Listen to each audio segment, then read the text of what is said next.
এমন গুরুত্বপূর্ণ সালাত রাসূলুল্লাহ সাল্লাল্লাহু আলাইহি ওয়াসাল্লাম পাওয়ার পর যখন মক্কায় চলে আসেন, আল্লাহ পাক রব্বুল আলামিন জিবরাইল আলাইহিস সালামকে পাঠিয়ে দেন। দ্বিতীয় নম্বর গুরুত্ব, এক নম্বর গুরুত্ব আল্লাহ নিজে দেন, দ্বিতীয় নম্বর গুরুত্ব জিবরাইল আলাইহিস সালামকে পাঠিয়ে দিচ্ছেন।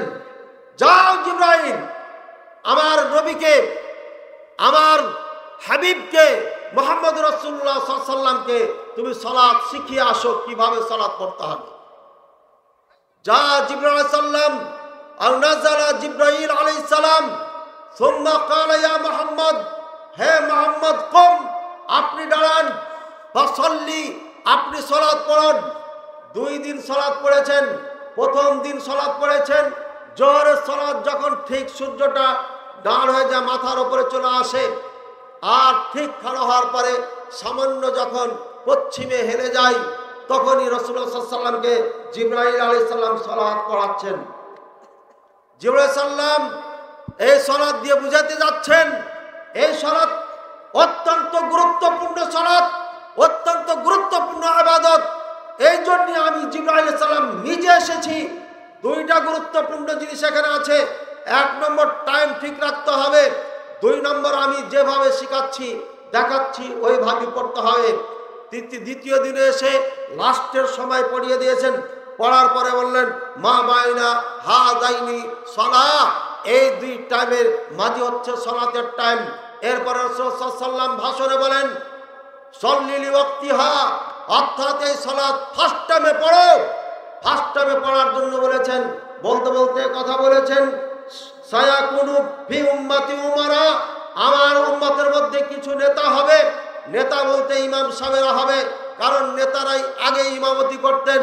এখনো আমরা সৌদি আরবে দেখে আসলাম, আমরা জেলখানায় গেছি দাওয়াতি কাজের জন্য, জোহরের সালাতের আজান হলো, আমরা 5 জন দায়ী একসাথে মসজিদে বসে আছি, ঠিক এমন ড্রেসে আছি, এটা ছিল না ভাইয়ার। আবার 4 জনের মধ্যে না 5 জনই আমরা ভাবছি হয়তো আমাদেরকে ইমামতি দায়িত্ব দিবেন। দেখলাম জেলার সাহেব এসে সরাসরি মেহরাবে চলে গেলেন এবং তাকবীর দিয়ে সালাত শুরু করলেন, বলেন সুবহানাল্লাহ। এ হচ্ছে ইসলামী রাষ্ট্র। নেতা যিনি তিনি হবে ইমাম। তার বক্তব্য যদি এখানে হয় প্রত্যেকটি মানুষ মনে করবে উনি নেতা, আমাদের বক্তব্য দিয়েছেন আজকে সালাত পড়তে হবে। মসজিদে যদি আমি না যাই, নেতার দৃষ্টি যদি আমার উপরে না পড়ে, আমাকে হয়তো জবাবদিহিতা করতে হবে।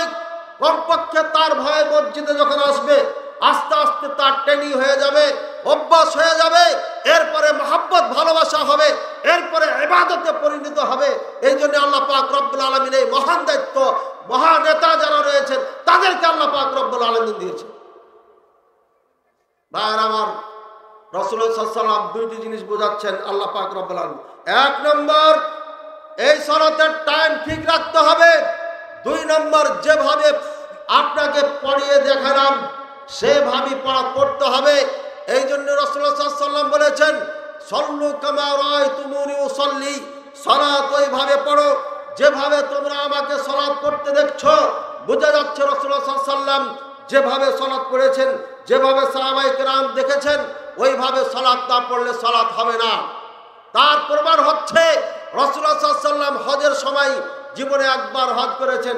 তখন উনি বলেছিলেন খুদু আন্নি মানাসিকাকুম, আমার থেকে তোমরা হজের নিয়ম নীতি শিখে নাও। ওখানে বলে নাই হজ্জু কামা রাআইতুমুনি আহজ্জ, আমি যেভাবে হজ করছি এভাবেই হজ করবা, এভাবে বলেন নাই। বলেছেন খুদু আন্নি মানাসিকাকুম, তোমরা আমার থেকে হজের নিয়ম নীতি শিখে নাও। আর সালাতের ক্ষেত্রে বলছেন আমাকে যেভাবে দেখেছো সেইভাবেই সালাত পড়ো।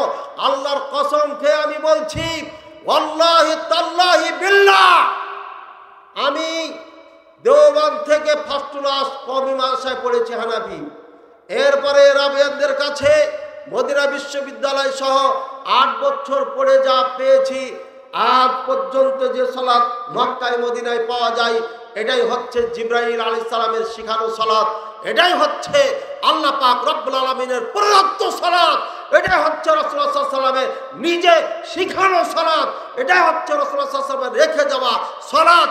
এর বাইরে যেটা সেটা সালাত হতে পারে না। এর মধ্যে অনেক ভুয়া কথা আপনার ঢোকানো হয়েছে। এই জন্য এই সূত্রটা অবশ্যই মনে রাখতে হবে। সল্লু কামা রাআইতুমুনি উসাল্লি, আমাকে যেভাবে সালাত পড়তে দেখছো ওইভাবেই সালাত পড়ো। যদি এভাবে সালাত না পড়েন সালাত হবে না।